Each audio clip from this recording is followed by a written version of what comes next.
बिस्मिल्लाहिर्रहमानिर्रहीम। ये जो वीडियो है ये है क्लिनिकल गवर्नेंस के जो स्टेशन है उसकी दूसरी वीडियो। जैसे मैंने पहले भी कहा कि क्लिनिकल गवर्नेंस जो है पिछली वीडियो के अंदर कि क्लिनिकल गवर्नेंस जो है वो एक अम्ब्रेला टर्म है। उसके जो अंडर है ना बहुत सारी टर्म्स आती हैं जो कि आप ऑफ एंड ऑन एग्जाम में सुनते रहेंगे, स्टेशंस भी आते हैं उनके ऊपर। जैसे कि आप देखें कि जैसे ये क्लिनिकल गवर्नेंस है तो आपको एग्ज़ाम में स्टेशन सुनने को मिलेगा ऑडिट, आपको एग्ज़ाम में स्टेशन सुनने को मिलेगा इंसिडेंस रिपोर्ट, आपको एग्ज़ाम में स्टेशन सुनने को मिलेगा रिस्क असेसमेंट, आपको एग्ज़ाम में स्टेशन सुनने को मिलेगा रूट कॉज एनालिसिस। मींस बाजुकात वो पूछते हैं फिश बोन मींस डायग्राम क्या है। तो ये सारे जो है ना ये क्लिनिकल गवर्नेंस के अंडर आते हैं, ये सेपरेट नहीं है।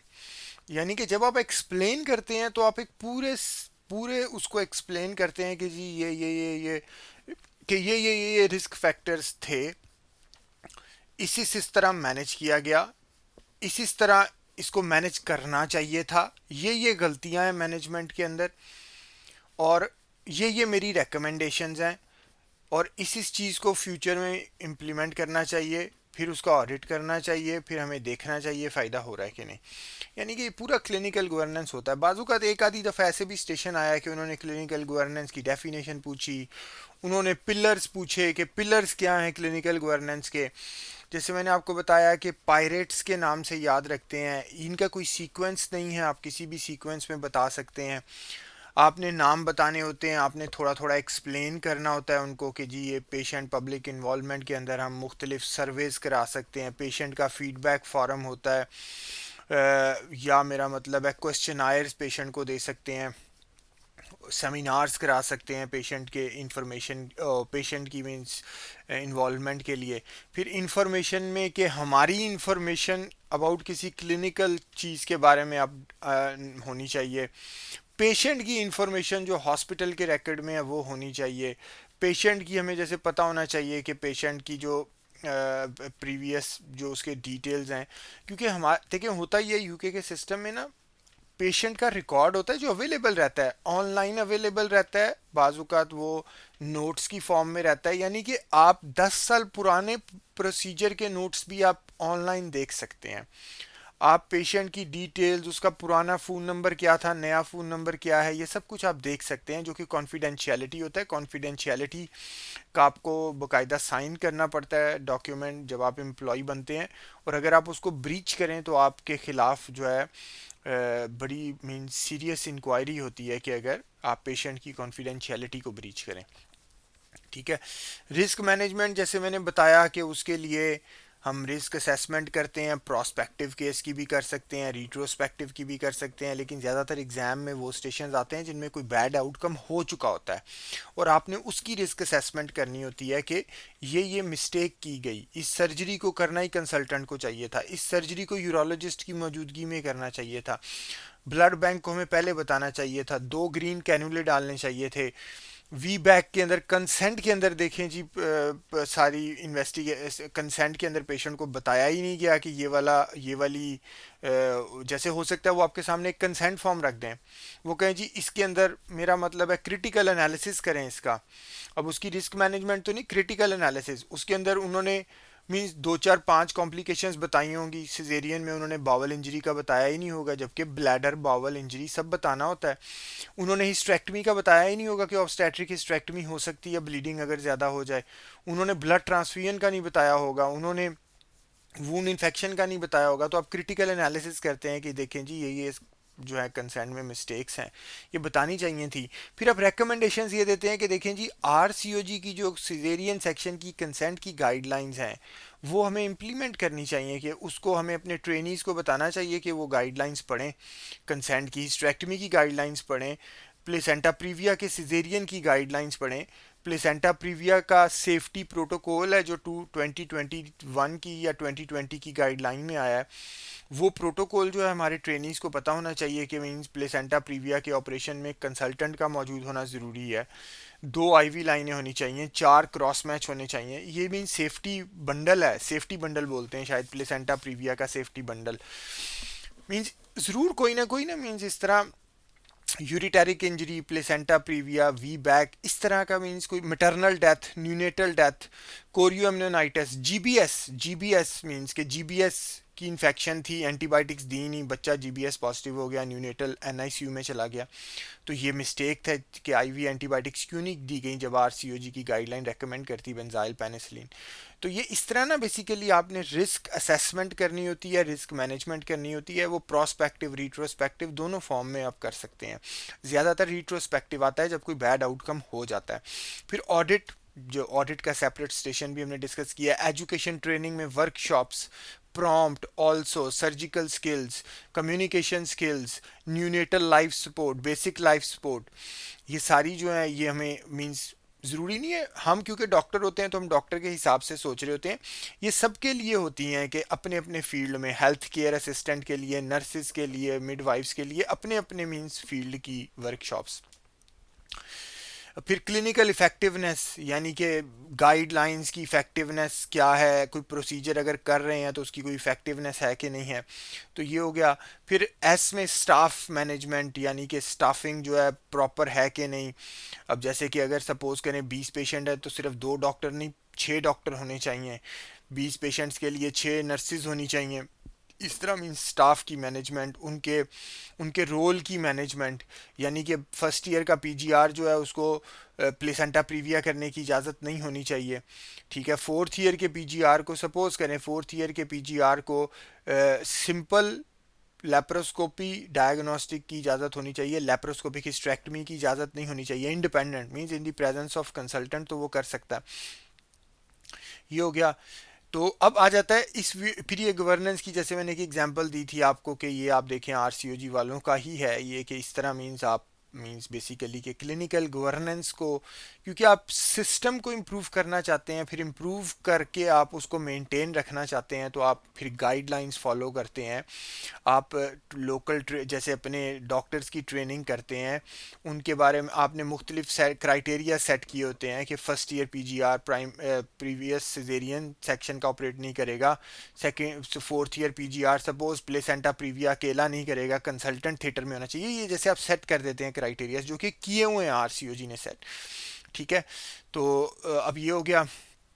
अब आ जाता है इंसिडेंट रिपोर्ट। ये incident report risk assessment, risk management का एक पार्ट होता है कि जब कोई बैड इंसिडेंट हो जाता है, जो कि आप ये देखें डेफिनेशन क्या है, incident report is a document where safety professionals like a supervisor यानी कि कोई डॉक्टर या वार्ड का manager record an event which may और may not have caused harm to an individual और कंपनी प्रॉपर्टी और इक्विपमेंट, यानी कि क्योंकि ये सबके लिए होता है ना, मीन सिर्फ कोई मेडिकल के लिए नहीं होता। वेदर अ नियर मिस और a sentinel event such as occurrence must be recorded to work towards strengthening your safety approach and mitigating injuries and illness.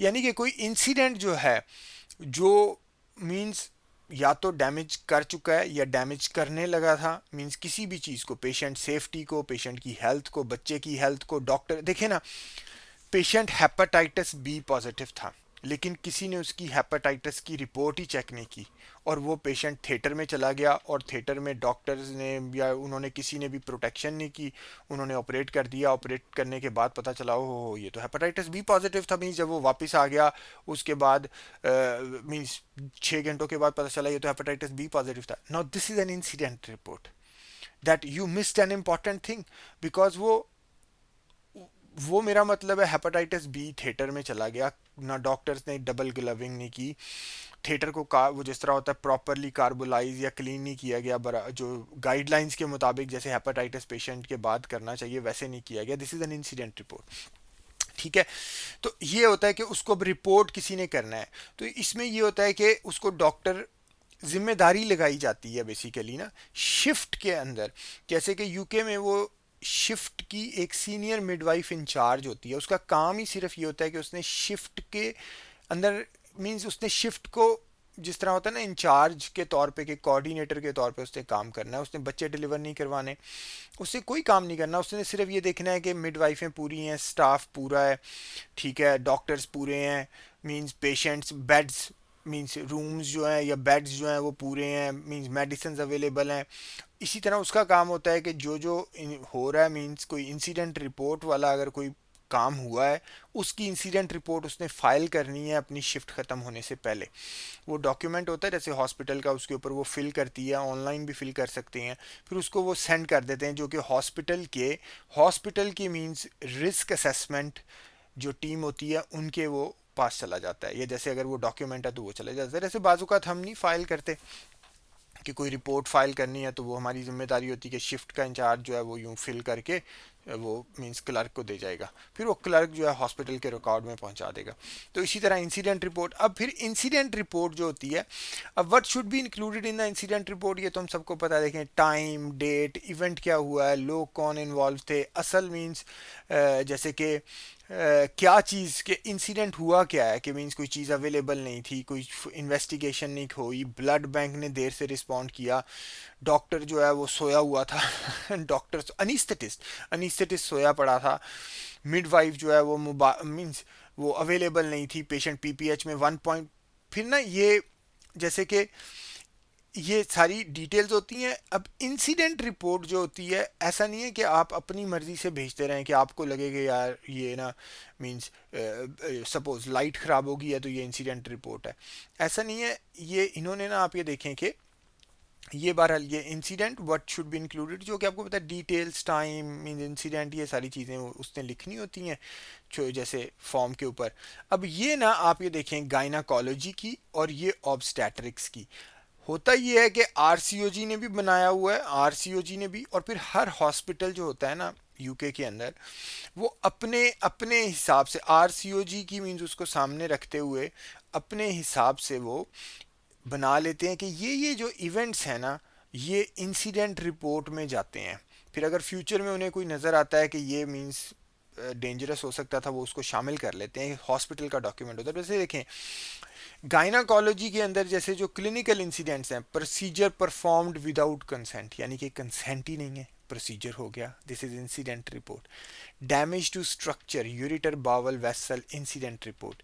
Delayed और missed diagnosis of especially ectopic pregnancy, incident report. Anaesthesia complication, VTE, failed procedures, unplanned ITU admission, ठीक है, removal of an intrauterine contraceptive device at sterilization, omission of planned procedure, operative blood loss, ovarian hyperstimulation, unplanned return to theater, medical error, जैसे कि आपने देना उसको, suppose करें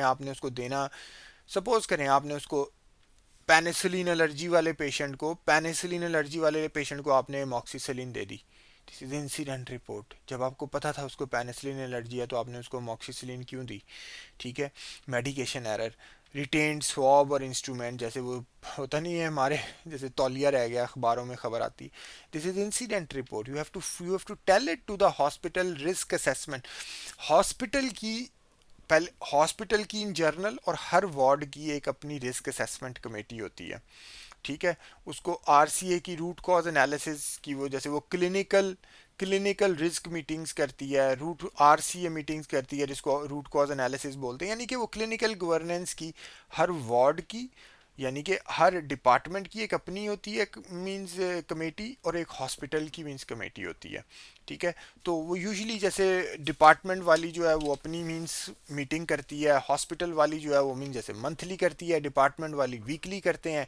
यानी कि वो एक किस्म के असेस करते हैं कि क्या क्या इंसिडेंट्स हुए हैं, जो कि इंसिडेंट रिपोर्ट के थ्रू ने पता चलते हैं।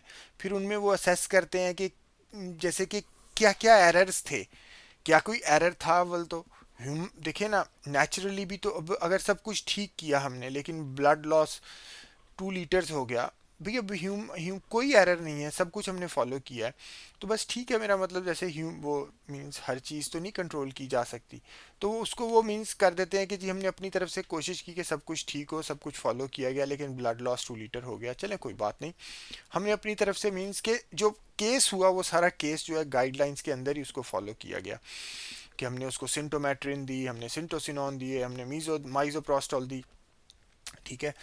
तो यानी कि अनिस्थेटिस्ट मौजूद था, कंसल्टेंट गायना कंसल्टेंट ऑब्स्टेट्रिशियन भी था, ब्लड बैंक ने ब्लड प्रोवाइड किया, यानी कि सब कुछ सही तरीके से हुआ, लेकिन ब्लड लॉस 2 लीटर हो गया, यानी कि मीन्स कोई बात नहीं, यानी कि ये केस जो है ये ज़्यादा कोई वो नहीं है। जिस तरह के ना हमने अपना, ये इसलिए भी होता है, मैं पहली वीडियो में भी एक बात बताना भूल गया, कि ये लिटिगेशन आती है ना बेसिकली। अगर यही पेशेंट 2 लीटर ब्लड लॉस वाला, ये पेशेंट डिस्चार्ज होकर जाए और वापस जाकर ये लिटिगेशन भेज दे कि मेरी मैनेजमेंट ठीक नहीं की गई, इसलिए मेरा 2 लीटर ब्लड लॉस हुआ, तो फिर वो जो रिस्क असेसमेंट या रूट कॉज एनालिसिस या क्लिनिकल गवर्नेंस वाली टीम होती है, वो अपनी मीन्स जैसे जो उन्होंने पहले ही इन्वेस्टिगेशन की है या उसकी लिटिगेशन आने के बाद वो इन्वेस्टिगेशन करेंगे, तो वो अपनी एक रिपोर्ट बनाते हैं। ठीक है, वो रिपोर्ट अगर पेशेंट चाहता है पेशेंट को देते हैं, अगर लिटिगेशन में चाहिए तो लिटिगेशन में देते हैं कि जी ये देख लें, हमने सारा कुछ फॉलो किया जो जो रेकमेंडेड है। अब हर चीज़ को आप कंट्रोल नहीं कर सकते तो वो हो गया। उससे लिटिगेशन मीन्स के लिटिगेशन को भी कवर करना होता है, इसलिए ये क्लिनिकल गवर्नेंस बहुत ज़रूरी है। ठीक है, ये मैं पहली वीडियो में भी मीन्स मेरे जहन में नहीं रहा, लिटिगेशन एक मेन एम होता है कि लिटिगेशन को कवर करना है, जो कि पेशेंट की तरफ से लॉ सूट आएगा। अगर कोई मिस्टेक होती है या कुछ होता है, वो पेशेंट को बताया जाता है, उसके लॉयर्स को बताया जाता है, और फिर सेटलमेंट हॉस्पिटल को बाजुकात करनी पड़ती है। बाजुकात पेशेंट मीन्स पेशेंट जो है माफ़ी दे देता है, जैसे कि होता है कि जी मीन्स ठीक है, लेकिन कुछ पेशेंट फाइनेंशियल सेटलमेंट करना चाहते हैं, फिर वो सेटलमेंट की जाती है, उनके साथ हॉस्पिटल करता है। तो मीन्स ये इस तरह लिटिगेशन को भी बेसिकली, ये क्लिनिकल गवर्नेंस जो है ये बेसिकली के लिटिगेशन को भी कवर करने के लिए की जाती है।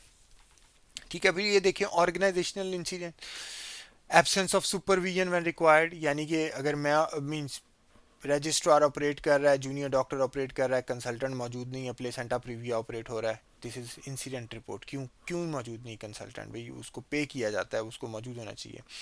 Delay following call for assistance, faulty equipment, यानी कि मैं लाइट चली गई, जैसे हमारे होता है लाइट चली गई, प्लेसेंटा प्रीविया ऑपरेट हो रहा है लाइट चली गई, सिजेरियन सेक्शन ऑपरेट हो रहा है लाइट चली गई, faulty equipment. Means medication error या means retained swab instrument, violation of local protocol. बहरहाल ये देखें, ये गायनी के हैं कुछ ट्रिगर्स। अब ये ऑब्स्टेट्रिक्स के हैं, क्योंकि मेनली ये जो आता है ना, ये ऑब्स्टेट्रिक्स का केस आता होता है, मीन्स मेनली जैसे अब आप उसमें देखें एक क्लम्शिया अगर हो जाए, this is incident report. Postpartum haemorrhage अगर 1.5 से हो जाए, पिछले दिनों ही मेरे एक पेशेंट का 2 लीटर से ज़्यादा हुआ, तो उसकी इंसिडेंट रिपोर्ट अब गई होगी, तो वो उसको असेस करेंगे कि क्या मीन, जैसे मैंने कंसल्ट जो मेरा ऑन कॉल कंसल्टेंट था उसको मैंने बताया जब 1.5 से ज़्यादा हो गया कि भाई means I need your help, वो आ गए थिएटर में। पेशेंट तो मैंने खुद ही मैनेज किया, लेकिन कंसल्टेंट मौजूद था, मैंने लिखा अपने नोट्सों में कि कंसल्टेंट को मैंने बुलाया, कंसल्टेंट आया, कंसल्टेंट मौजूद है, ये मेडिसिन दी, 40 यूनिट्स दिए, मसाज दिया यूट्रस को। ठीक है, क्योंकि वो ट्रॉमा और टोन की वजह से सिजेरियन सेक्शन के दौरान पीपीएच हुआ। ठीक है, उसके बाद ये मेडिसिन दी, फिर हमने 1 आवरली मॉनिटर किया, 2 ब्लड ट्रांसफ्यूजन्स दी, ये सारा कुछ मैंने लिखा। अब ये जब केस इंसिडेंट रिपोर्ट, मिडवाइफ जो उस दिन कोऑर्डिनेटर थी वो इंसिडेंट रिपोर्ट फाइल करेगी। ये इंसिडेंट रिपोर्ट जो है ये रिस्क असेसमेंट कमेटी में जाएगी, जिस पे मीन्स वो सारा कुछ लिखा होगा, कंसल्टेंट कौन है, सर्जन कौन है, पेशेंट कौन है, क्या क्या इन लोगों ने किया। अब वो देखेंगे कि अच्छा जी कंसल्टेंट मौजूद है, सिंटो दिया, 40 यूनिट्स दिया, अर्गोमेट्रिन दिया, कार्बाप्रॉस दिया, मींस पीजीएफ टू अल्फा दिया, यूट्राइन मसाज किया, ब्लड बैंक को इन्फॉर्म पहले किया हुआ था, हमने किया, वो पहले किया हुआ था क्योंकि वो ट्विन प्रेगनेंसी का ऑपरेट था, तो ब्लड ट्रांसफ्यूजन्स 2 दी गई, यानी कि सारा कुछ किया। अब ब्लड लॉस 2.2 लीटर हो गया।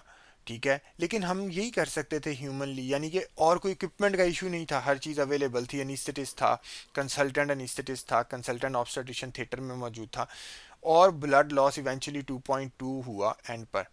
तो पेशेंट का फिर वो बाद में जैसे वो क्या बना, पेशेंट ठीक है जी, सब कुछ ठीक है, पेशेंट ठीक है, पेशेंट घर चली गई। अब 2.2 इंसिडेंट रिपोर्ट तो फाइल हो गई, लेकिन वो देखेंगे कि जी फॉलो तो सब कुछ किया गया, कोई एक आधा छोटा मोटा अगर उन्हें फील होगा कि ये एरर था, तो वो उसके ऊपर जो है मींस फीडबैक देंगे, मुझे फीडबैक देंगे, कंसल्टेंट को फीडबैक देंगे। मींस अगर अगर कोई वो थिएटर वाइज एरर था कि लाइट बंद हो गई, सिंटोसिनॉन का इंजेक्शन अवेलेबल नहीं है, मैंने वाइक्रल मांगा, वाइक्रल अवेलेबल नहीं है, तो मैं अपने नोट्सों में लिखूंगा कि वाइक्रल अवेलेबल नहीं था, मीन्स कुछ भी जैसे, फिर वो उनको एड्रेस करेंगे कि भाई डॉक्टर ने वाइक्रल मांगा, आपके पास वाइक्रल क्यों नहीं था, आपके पास ये क्यों नहीं था, अगर डॉक्टर ने कहा डायाथर्मी चाहिए, आपके पास डायाथर्मी क्यों नहीं थी, वो उनको फिर ईमेल करेंगे थिएटर स्टाफ को मुझे नहीं करेंगे, थिएटर स्टाफ को करेंगे। यानी कि वो देखेंगे कि अगर कोई एरर था तो उस एरर को करेक्ट किया जाए, यानी कि फ्यूचर में ना हो, बेसिकली कि फ्यूचर में ना हो। इसी तरह अगर मेरी मिस्टेक उन्हें फील होगी कि मैंने कहीं पे मिस्टेक की, तो वो मुझे फीडबैक देंगे कि जी आपने ये मिस्टेक की, आपको ना फ्यूचर में नहीं आपने ये करनी, यानी कि दिस इज इम्प्रूवमेंट, यानी कि giving me feedback from incident report कि आपकी ये मिस्टेक थी। अगर मेरी उन्हें फील होगा कि कोई मिस्टेक नहीं है, मैंने सब कुछ ठीक किया, कि twin pregnancies are risk factor for PPH, patient को मैंने पहले बताया ऑपरेशन से कि पीपीएच हो सकता है, मैंने नोट्सों में लिखा कि मैंने पेशेंट को देखा है, उसको बताया पीपीएच हो सकता है, ब्लड ट्रांसफ्यूजन की ज़रूरत है, और बाद में वो हो भी गया, तो वो मेरे नोट्स देखेंगे लिखा हुआ है, तो मुझे कुछ नहीं कहेंगे कि भाई यही कर सकता था। इसी तरह आप देखिए मैटरनल डेथ, अब जैसे ये आया था मैटरनल डेथ ना, मेरे ख्याल से नवंबर के एग्जाम में मैटरनल डेथ का स्टेशन था जिसकी क्लिनिकल गवर्नेंस करनी थी। वो जैसे मैंने बताया वी बैक और trauma, vaginal tear, cervical tears, DIC, blood transfusion नहीं दे सके, और फिर वो डेथ। तो ये सारे की आप जब क्लिनिकल गवर्नेंस करेंगे तो आप बताएंगे, ये इंसिडेंट रिपोर्ट है। फिर आप ये देखें और pulmonary embolism, VT, uterine rupture, third 4 degree perineal tear, shoulder dystocia एक इंसिडेंट रिपोर्ट है, इसके ऊपर एग्जाम में अक्सर आ जाता है shoulder dystocia, third 4 degree tear आता है। अब ये देखें, ये जब आप थर्ड 4 डिग्री टीयर की, अब ये इंपॉर्टेंट बातें हैं, जब आप टीचिंग, जैसे आप ये देखें 3rd degree 4th degree perennial tears एक या दो दफ़ा टीचिंग के अंदर भी आया है। अगर आप 3rd 4th degree perineal tier की जब टीचिंग आप बता रहे हैं, जब आप उसको बताएंगे मीन्स ऐसे ऐसे ऐसे ऐसे रिस्क फैक्टर हैं, ये थ्रेड होता है, एंड टू एंड करते हैं, ओवरलैपिंग करते हैं, ये टीयर्स होते हैं, उनकी ये क्लासिफिकेशन होती है, फिर एंड में जब आप अपने उस जूनियर को टीचिंग करते हुए बताएंगे कि इन दी and you will have to make sure that this is an incident report, you have either you have to file or you will tell the coordinator, या तो आप खुद फाइल करें, डॉक्टर भी जैसे कर सकता है, या तो आप खुद फाइल करें या आप किसी के जिम्मे लगाएं कि वो फाइल करे, because this is an incident report according to R C O G. देखिए ना, अब ये वाली बात अगर आप बताएंगे और एग्जामिनर अगर तो जैसे वो सुनेगा, तो वो means they will give you more marks, because उनको पता चलेगा कि आपको पता है कि ये इंसिडेंट रिपोर्ट भी थी। ठीक है, तो ये फिर इसी तरह डबल इंस्ट्रूमेंटेशन, जैसे आपने वैक्यूम लगाया फिर फोर्सेप्स लगाया, बच्चा नहीं आया, this is failed double instrumentation. ये देखें, ये जो है मींस इंसिडेंट रिपोर्ट है। इन स्वॉब का रह जाना, इंस्ट्रूमेंट का मींस काउंट गलत होना, स्टिल बर्थ, रीएडमिशन, आप ये देखें। फिर न्यूनेटोलॉजी के अंदर neonatal death, undiagnosed fetal abnormalities, undiagnosed breech, बाजुकात जैसे अक्सर ये होता है मिडवाइफ जो पेशेंट्स, अक्सर ये होता है मिडवाइफ पेशेंट्स देख रहे होते हैं, वो जैसे पेशेंट का स्कैन रिसेंटली नहीं हुआ मिडवाइफ ने एग्जामिनेशन किया, वो कहती जी को फैलिक है, ठीक है, और वो चलती गई लेबर और यकदम वो फुली डायलेट हुई और पता चला ब्रीच है। This is like, this is undiagnosed breech, this is an incident report. कि आपको पता क्यों नहीं चला, आप वजाइनल एग्जामिनेशन कर रहे थे, आप पर एब्डोमिनल कर रहे थे, अगर आपको डाउट था आप डॉक्टर को कहते, आपको वो स्कैन कर देता। या इसी तरह मीन्स अब वो उसको फीडबैक देंगे इंसिडेंट रिपोर्ट में कि अगर पहले आउटकम देखेंगे डेफिनेटली उसमें, या फिर गलती जैसे कि उस मिडवाइफ को पता नहीं चला, उसको फीडबैक देंगे कि भैया आपकी वजाइनल फाइंडिंग्स इंप्रूव करें। आपको अगर अगर किसी भी तरह का डाउट है आप डॉक्टर को कहें, डॉक्टर स्कैन कर देगा आपको, क्योंकि मिडवाइफ स्कैन नहीं कर सकती, डॉक्टर कर सकता है, डॉक्टर अवेलेबल है वो आपको स्कैन कर देगा ताकि आपके लिए इजी हो जाए। तो इस तरह मीन्स सिस्टम को इम्प्रूव करने के लिए ना। फिर आप ये देखें ऑर्गेनाइजेशनल बातें, ऑर्गेनाइजेशनल आप ये देखें इक्विपमेंट फेलियर, या कोई मीन्स आपस में मीन्स अगर थिएटर में जैसे हमारे तो अक्सर ही होता है एनेस्थेटिस्ट या गायनाकोलॉजिस्ट की लड़ाई हो गई, थिएटर वाले थिएटर स्टाफ की लड़ाई हो गई आपस में थिएटर के अंदर ही, तो दिस इज इंसिडेंट रिपोर्ट कि जी ये बिहेवियरल इंसिडेंट रिपोर्ट है। ये हो गया। अब फिर आ जाता है ये रूट कॉज एनालिसिस। ये भी अक्सर सीपीएसपी में तो नहीं लेकिन एमआरसीओजी में अक्सर आ जाता है कि जी रूट कॉज एनालिसिस क्या है, कि जैसे वो एक केस दे देते हैं उसमें बैड आउटकम हुआ है तो रूट कॉज एनालिसिस जी इसका आप करें। तो अब रूट कॉज एनालिसिस की आप डेफिनेशन देखें, the process of discovering the root causes of problems in order to identify appropriate solutions. ठीक है, अब तो वो रूट कॉज, इसको आरसीए भी बोलते हैं, आरसीए मीटिंग होती है वीकली ना, हर वार्ड की, हर डिपार्टमेंट की। तो उसमें यही इंसिडेंट रिपोर्ट्स जो आती हैं उनको वो असेस करते हैं, उनकी रूट कॉज निकालते हैं कि हर हर के अंदर कोई कोई कॉज थी।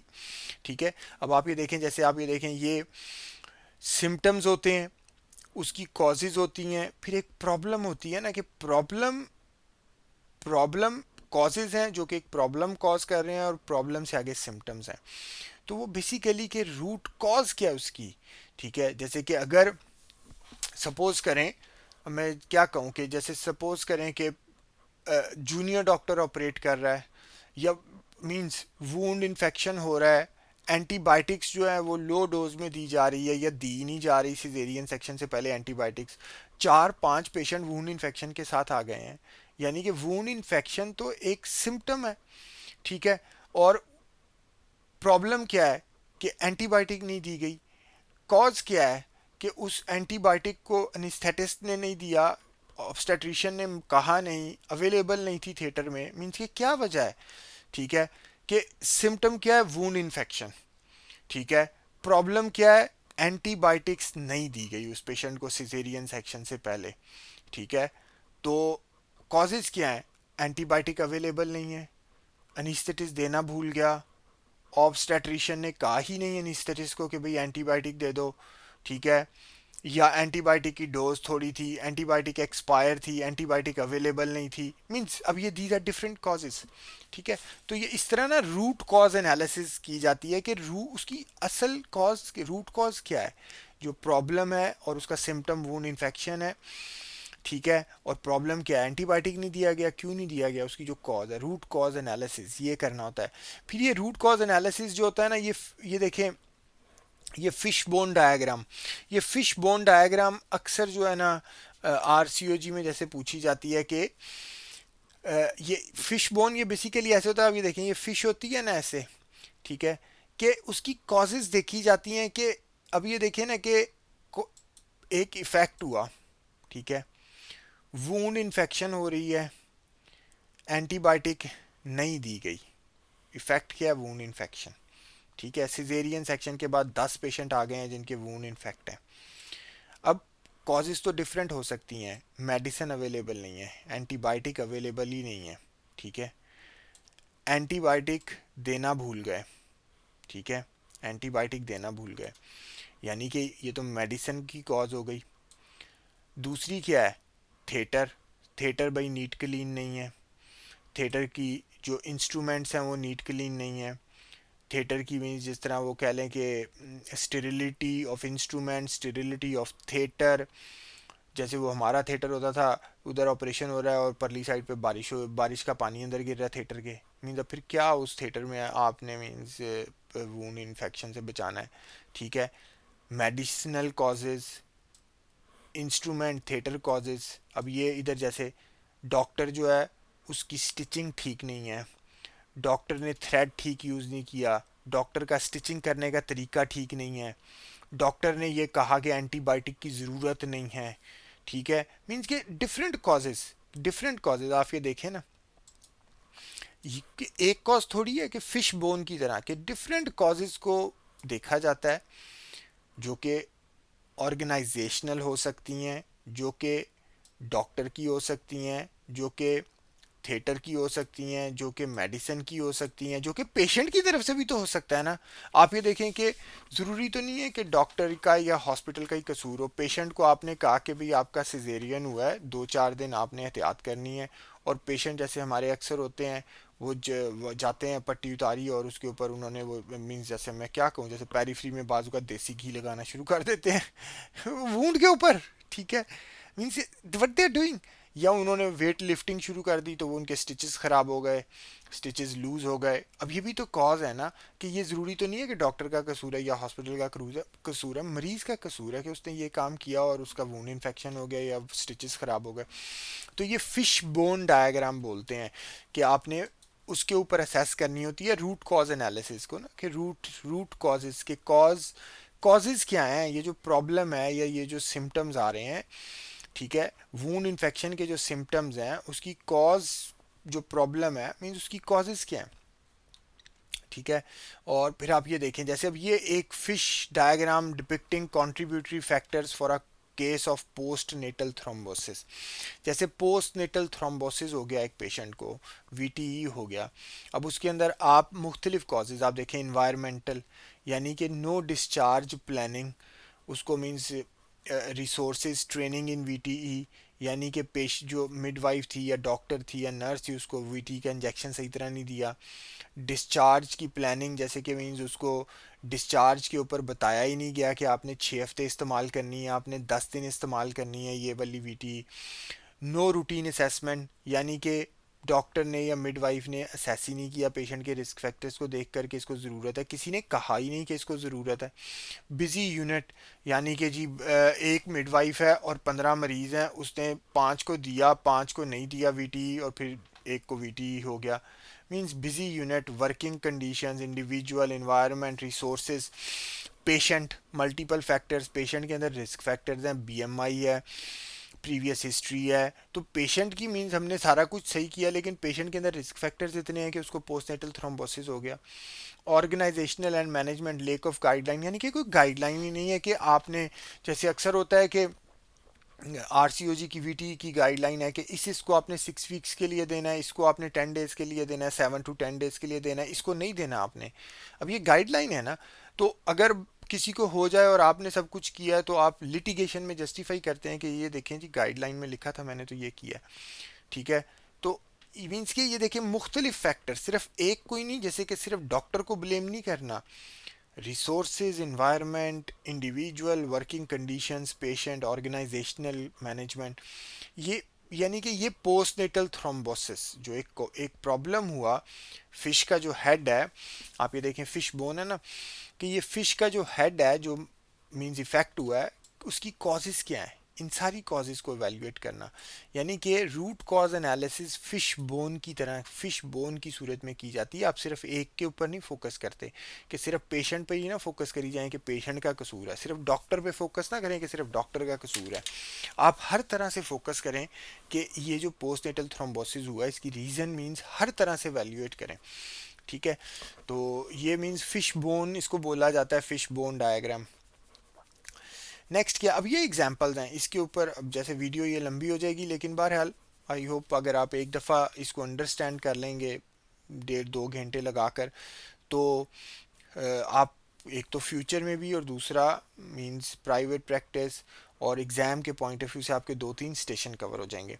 अब ये देखें example number 1, clinical risk management structured viva, ये ऐसे ही एग्ज़ाम में आता है, ऐसे ही आता है, ठीक है। Clinical risk management structured viva होता है, जैसे कि एग्जामिनर से आप बातचीत कर रहे हैं। केस नंबर 1 क्या है, injury to sigmoid colon during abdominal hysterectomy, abdominal hysterectomy करते हुए सिग्माइड कॉलोन की इंजरी हुई है। हो सकता है वहाँ पर वो ये तो नहीं लिखेंगे ऊपर इस तरह, ये तो क्योंकि यहाँ समझाने के लिए है, ठीक है। ये सिनेरियो लिखा हुआ है, वो आपको कहेंगे इस सिनेरियो की रिस्क मैनेजमेंट करें, ठीक है। अब आपने ये सिनेरियो पढ़ा, Mrs. Esther Cutis, a 45-year-old lady, underwent a total abdominal hysterectomy for menorrhagia caused by large uterine fibroids, past history of abdominal myomectomy in Ghana at 35 years of age. Her height is 152 centimeter and weight is 103 kilogram. Pre-operative notes were limited and consent form mentioned risk of bleeding and infection only. आप ये देखें, operation notes consisted of 6 lines: large fibroid uterus, adherence positive, hemolysis, routine 4 pedicle hysterectomy, bleeding positive, hemostasis achieved, ureters checked. From the anesthetist notes, it was noted that the operation took 2 hours and 40 minutes and the estimated blood loss was 1800 mils, 1.8 liter. Her immediate post-operative condition was documented as unremarkable. However, she developed abdominal distension, pyrexia of 39 degrees, and her pelvic drain starts draining green fluid with fibrous material. On third post-operative day, bowel injury was suspected and a consultant general surgeon was contacted. Laparotomy showed sigmoid injury, which was repaired along with a defunctioning colostomy. Mrs. Cutis became septic and unwell and needed ITU care for 4 days before eventually recovering. The colostomy was reversed after 4 months. Mrs. Cutis has instructed her solicitors to sue the hospital for clinical negligence.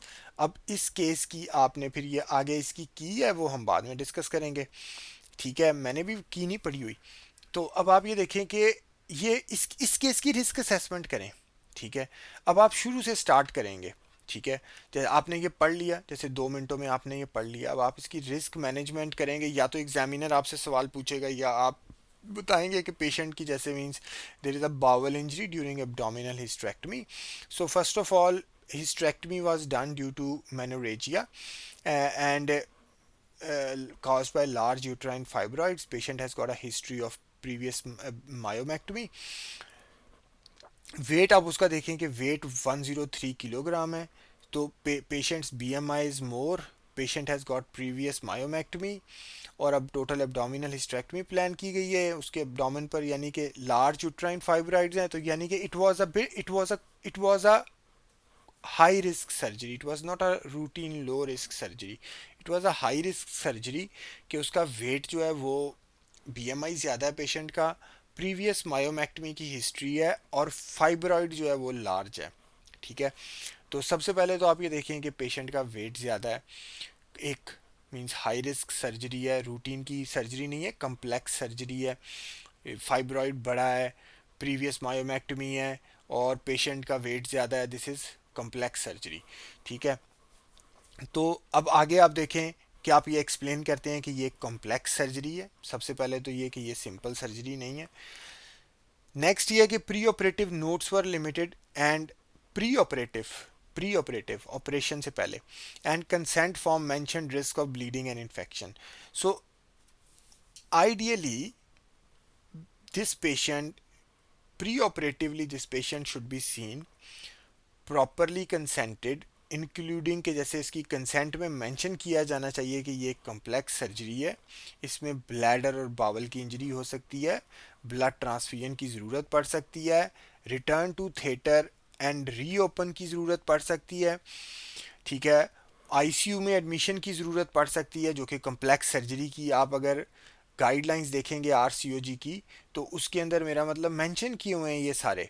तो ये means है consent के अंदर आप देखें उन्होंने categorically लिखा हुआ है कि ब्लीडिंग और इन्फेक्शन को सिर्फ मेंशन किया, यहाँ तक कि कॉम्प्लेक्स सर्जरी है इसके अंदर मैं injury to bowel bladder mention करूँगा, मैं risk of haemorrhage needing blood transfusion mention करूँगा, यूरिटेरिक इंजरी मेंशन करूँगा, मैं आईसीयू के अंदर एडमिशन को मींस की ज़रूरत पड़ सकती है मेंशन करूँगा, रिटर्न टू थिएटर की ज़रूरत पड़ सकती है मेंशन करूँगा, ठीक है।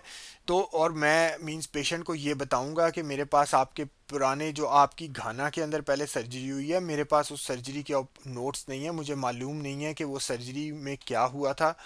तो मींस के this is a complex surgery, properly consent करूंगा जो कि RCOG की गाइडलाइंस के मुताबिक मैं सी कंसेंट लूँगा।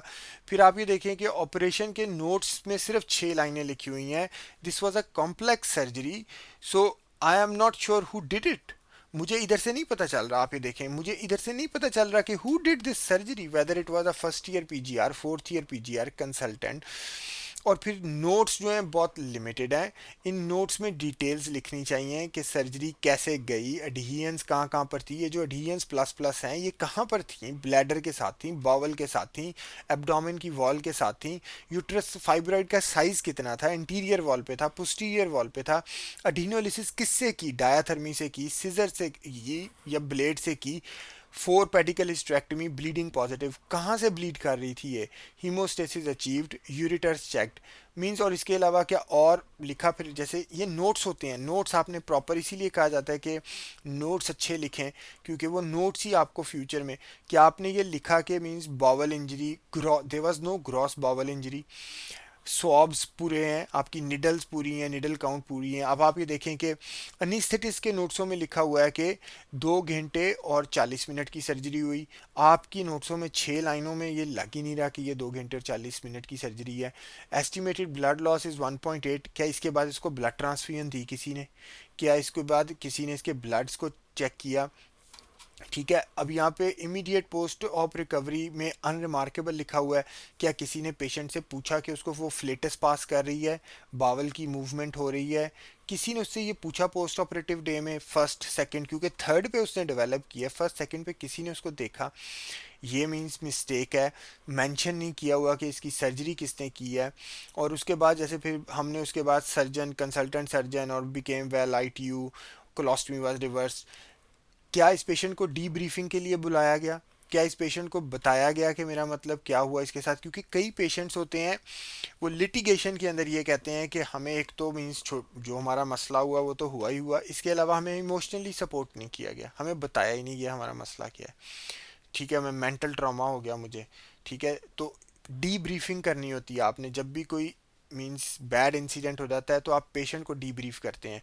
कुछ पेशेंट लिटिगेशन के अंदर मींस जब आप ये कहते हैं तो वो जज जज जिस तरह होता है, वो बाज़ात इस चीज़ का बेनिफिट देता है हेल्थ ऑर्गेनाइजेशन को या डॉक्टर को कि इन्होंने बाद में पेशेंट को बताया, भाई इंसान है, मींस कि जिस तरह गलती हो गई लेकिन पेशेंट को बताया, उसको गाइड किया, सब कुछ किया, तो वो जिस तरह होता है कि सिंपथी का एलिमेंट आ जाता है कि भाई एज अ गुड गुड वो जिस तरह होता है ना, गुड प्रैक्टिस की गई है। कई पेशेंट्स इस बात के ऊपर भी मींस लिटिगेशन करते हैं कि हमारा इवेंट जो हुआ वो तो सब कुछ ठीक कंट्रोल हो गया लेकिन हमें मेंटल ट्रॉमा हो गया, एंग्जाइटी हो गई है, मेंटल ट्रॉमा हो गया, डिप्रेशन हो गया, मींस ये जो मेंटल मेरा ट्रॉमा है इसके ऊपर लिटिगेशन है।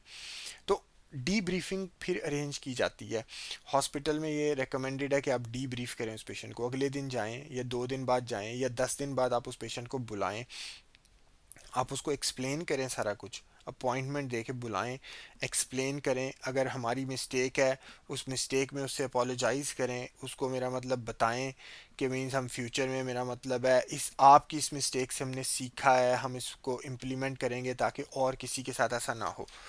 ठीक है ये। और फिर जैसे कि अगर हमें फील होता है कि कहीं ना कहीं हमारी मिस्टेक है तो फिर हम फौरी तौर पर जो डॉक्टर्स हैं या जो स्टाफ था उनकी स्टेटमेंट्स लिखवाते हैं। उस स्टेटमेंट्स को हम रिस्क, जैसे कि हॉस्पिटल के लिटिगेशन जो लॉयर होता है उनको दिखाते हैं, ताकि क्योंकि अब ये लिटिगेशन आएगा तो हमारे पास पूरी तैयारी होनी चाहिए। ठीक है, ये हो गया। अब आप देखें ये इसकी की है। Case number 1 answers 2 marks for each point, total 10. This patient's previous surgery and her increased BMI made her surgery high risk. देखें मैंने जैसे आपको बताया कि ये बता मैं जैसे बताऊंगा वहाँ पर कि भाई ये लो रिस्क सर्जरी नहीं थी, ये हाई रिस्क सर्जरी थी। एक तो ये बात, her increase risk of intra operative complication should have explain to her, there is no documentation of this counselling. अब देखें there is limited pre operative, ये देखें pre operative notes were limited, और ये डिटेल्स हैं जो कि उसकी हाई रिस्क बना रही हैं। और मैंने यहाँ पे बताया कि भी ये हाई रिस्क सर्जरी थी, कोई डॉक्यूमेंटेशन नहीं है, दिस इज मीन्स कि this is fault. Consent form does not mention many of the common and significant complications such as bowel, bladder, indeed ureter.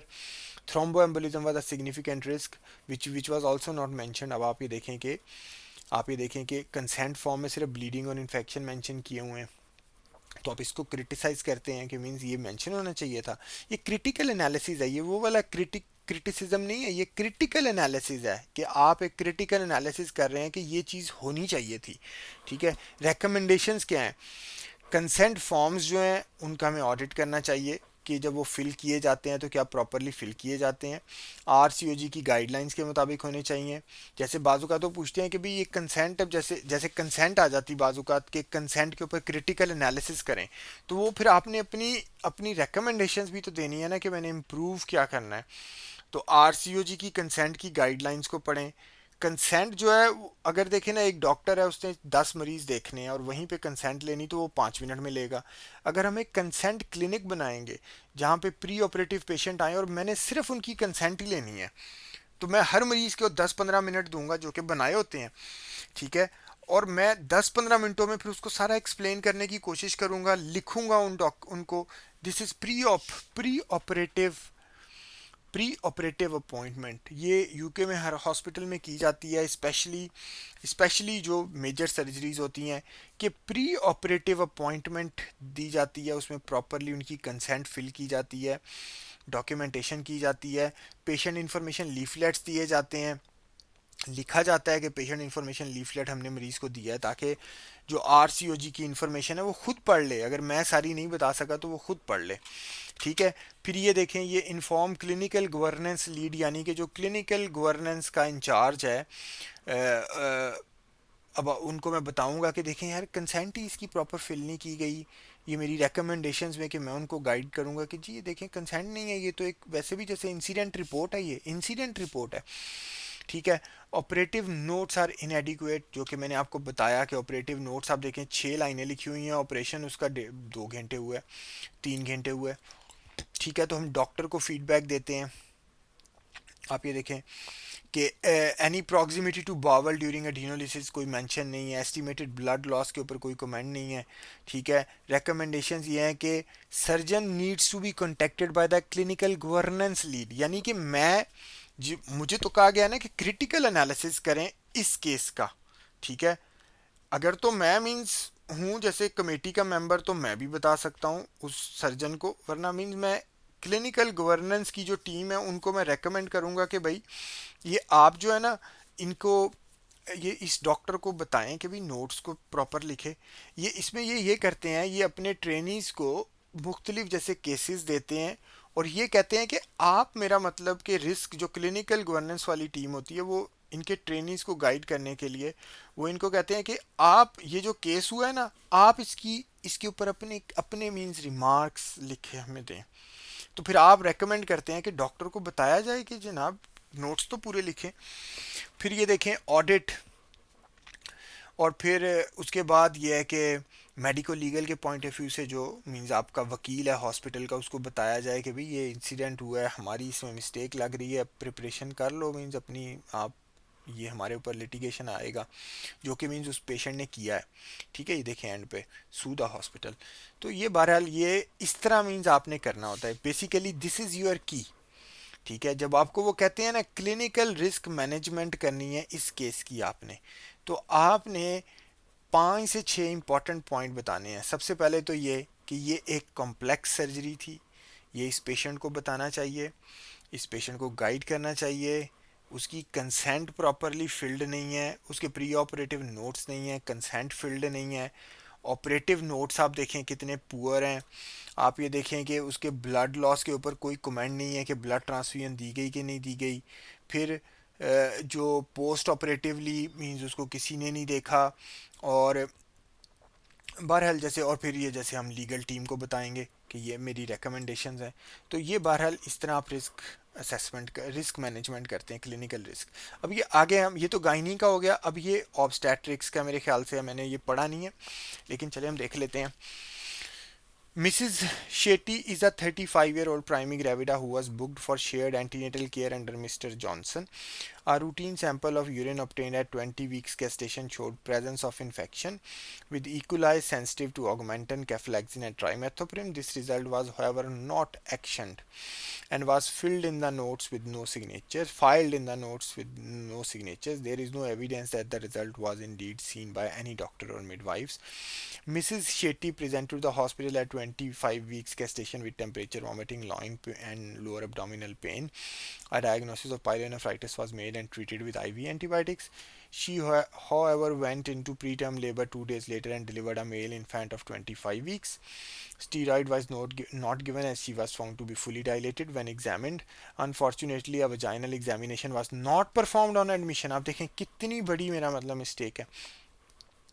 The baby born was extremely premature and needed special care baby unit care with ventilation. He also developed necrotizing enterocolitis and was noted to have evidence of intracranial bleeding on MRI scan. He also developed MRSA septicemia. He eventually recovered, but the long term brain prognosis is guarded. Mrs. Shetty has assessed the hospital records under Freedom of Information Act and has complained the chief executive. Her main allegation is that failure to treat her UTI at 20 weeks gestation led to pyelonephritis and preterm labor. Bilkul. She has also stated that should the baby be handicapped, she will have no option but to sue the hospital. ये बिल्कुल आप ये देखें, ये इनके cases ऐसे होते हैं। अब आप ये देखें इसके अंदर आप बताएंगे कि पेशेंट जो है इसकी जैसे इसकी की को हम डिस्कस कर लेते हैं ताकि टाइम बच जाए। आप ये देखें कि अब इस केस की आपने रिस्क असेसमेंट करनी है। अगर आप इसको कैजुअली भी पढ़ें ना, कैजुअली भी पढ़ें, 20 वीक्स के ऊपर 20 वीक्स के ऊपर उसकी यूटीआई की रिपोर्ट जो है वो किसी ने बॉदर ही नहीं की। ठीक है, पेशेंट बिल्कुल ठीक कह रही है, यूटीआई की उसको था जो कि सेंसिटिव था, किसी ने देखा ही नहीं। और वो हॉस्पिटल में जब पाइलोनेफ्राइटिस के साथ आई, ये हो गया। और उसको जब हॉस्पिटल में आई, किसी ने उसकी विजाइनल एग्जामिनेशन ही नहीं किया, वो प्री टर्म लेबर में है, किसी ने विजाइनल एग्जामिनेशन ही नहीं किया, स्पेकुलम ही नहीं किया, उसके बच्चे को स्टीरॉइड्स नहीं लग सके, और उसके बाद जो है बच्चे को स्कबू में जाना पड़ा, और प्री टर्म प्री मेच्योरिटी की जो प्रॉब्लम है वो सब उस बच्चे को हुई। ठीक है, अब आप ये देखें, 2 से 3 बातें तो आपके सामने ऑब्वियस हैं। ठीक है, इन बातों पर हमने कमेंट करना है कि बिल्कुल यूटीआई मिस की गई। होना ये चाहिए था कि आइडियली किसी डॉक्टर को या मिडवाइफ को उसकी रिपोर्ट को फॉलो करना चाहिए था। उसकी यूटीआई की रिपोर्ट पॉजिटिव आने के बाद उसको एंटीबायोटिक्स देने चाहिए थे ताकि इसको प्रिवेंट किया जा सके। इसके लिए अब आप रिकमेंडेशंस देंगे कि जनाब किसी की ड्यूटी होनी चाहिए, किसी मिडवाइफ की या डॉक्टर की। ठीक है, कि वो जो है वो मेरा मतलब है कि पेशेंट की रिपोर्ट्स को फॉलो करे, और उनको, जो कि मैंने पहले भी जैसे ऊपर आपको बताया क्लिनिकल गवर्नेंस में, कि रिपोर्ट्स को फॉलो करे और उन रिपोर्ट्स को वो मेक श्योर करे कि पेशेंट को ट्रीटमेंट भेज दी गई है या पेशेंट को बुला के ट्रीटमेंट दी गई है। दूसरा, फिर ये स्टीरॉइड्स वाला आप देखें कितनी बड़ी मिस्टेक है, स्टीरॉइड नहीं दी, विजाइनल एग्जामिनेशन नहीं किया। किसने उसको देखा? जूनियर डॉक्टर ने देखा, मिडवाइफ ने देखा, किसने उसको देखा? क्या उनको पता भी है कि हमने मींस उनका देखना था कि ये प्री टर्म लेबर में कहीं डायलेट तो नहीं कर रही? क्या उनको पता भी है गाइडलाइंस का कि स्टीरॉइड्स देते हैं हम? ठीक है, और फिर जिस तरह, अब हम आगे इसकी की देखते हैं।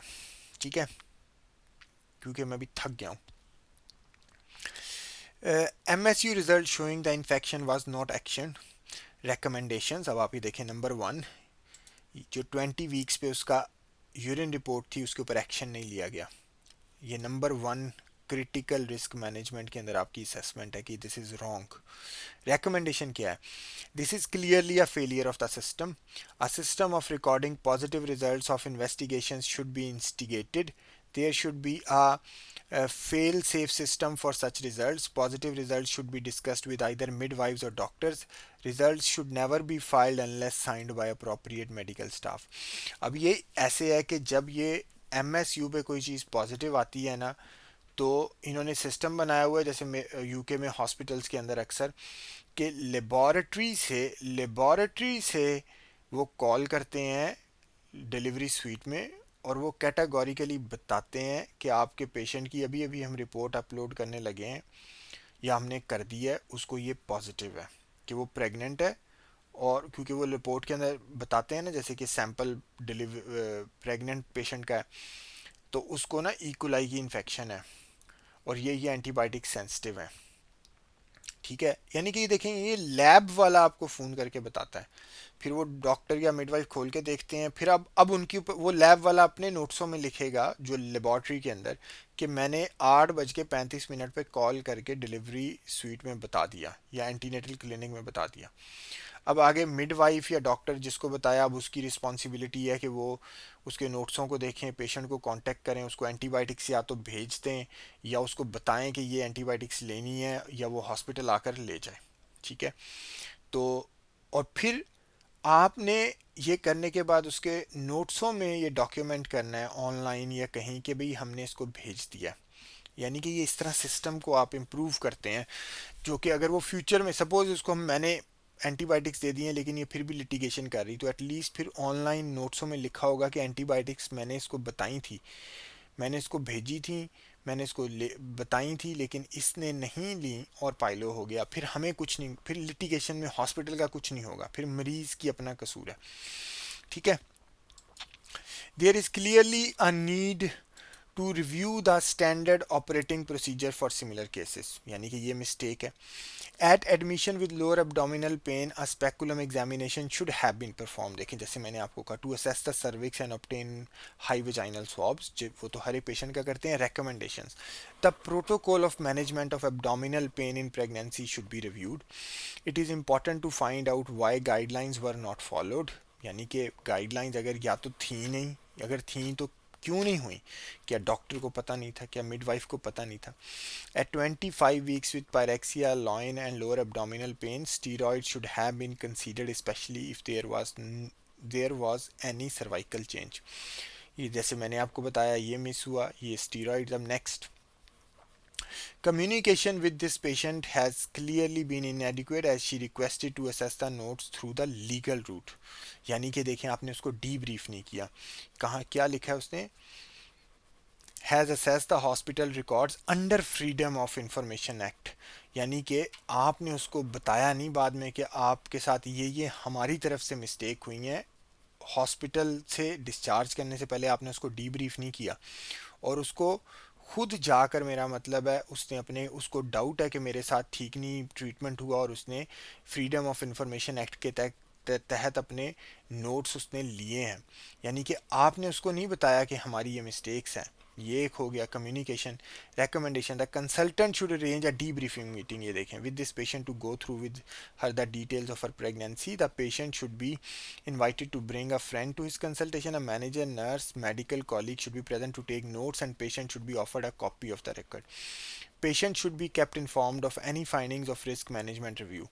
Of MRSA infection, consultant microbiologist should be consulted. Review for MRSA positive babies should be undertaken. If it is a continued problem, appropriate steps should be taken, such as hand wipe audit, throat swabs of staff. अब ये MRSA basically, जैसे ये बहरहाल ये तो paediatrics का की बात है, लेकिन बहरहाल ये जैसे कि बच्चे को MRSA है, ये भी मरसा बोलते हैं, मेथिसिलिन रेजिस्टेंट स्टेफ और ये सेप्टिसीमिया. तो मरसा तो वैसे भी इंसिडेंट रिपोर्ट है, मींस आपने फ़ाइल करनी होती है ये अगर हॉस्पिटल के अंदर हो, क्योंकि ये यूजली कहा जाता है कि ये जैसे डॉक्टर्स से या हॉस्पिटल के अमले से फैला है. ठीक है, तो उसके लिए वो देखें, उन्होंने कहा कि रिकमेंडेशन के हैंड वाइप का, आप hand wipe patient to patient जब आप देख रहे हैं तो क्या आप हैंड को क्लीन कर रहे हैं, या थ्रोट स्वॉब्स ऑफ स्टाफ उनका ऑडिट करना चाहिए. कि हम ये देखें, ऑडिट जैसे किया जा सकता है कि क्या डॉक्टर या मिडवाइफ एक मरीज़ से दूसरे मरीज़ को जब देखने जाते हैं तो क्या वो हैंड वाइप करते हैं कि नहीं हैंड सैनिटाइज़र से. तो इसका ऑडिट. अब आप ये देखें कि 4-5 पॉइंट हैं कि ये रिपोर्ट मिस हुई, वजाइनल एग्जामिनेशन नहीं किया, स्टीरॉयड नहीं दिए, कम्युनिकेशन में डीब्रीफ नहीं किया.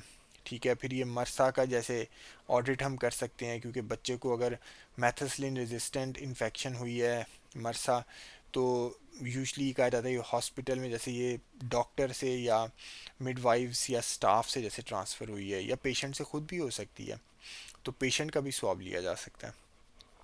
ठीक है, तो अब ये थैंक यू, ओह मैं थक गया. तो ये बहरहाल ना, ये हमारी वीडियो है, ये मैंने एग्जांपल्स के ज़रिए clinical governance, risk management, incident report, ये फिश बोन डायग्राम भी आती है, रूट कॉज एनालिसिस, ये 4-5 टॉपिक्स हैं, ये एक नहीं है, ये 4-5 टॉपिक्स हैं. तो ये 4-5 स्टेशंस हैं जो मुख्तलिफ़ तरीके से आते हैं, लेकिन ये याद रखें कि ये मेन स्टेशन जो होता है ना, मेन वो क्लिनिकल गवर्नेंस होता है. ठीक है, क्लिनिकल गवर्नेंस के अम्ब्रेला के नीचे ये सारा कुछ होता है. ठीक है, तो चलें, थैंक यू, अल्लाह हाफिज़.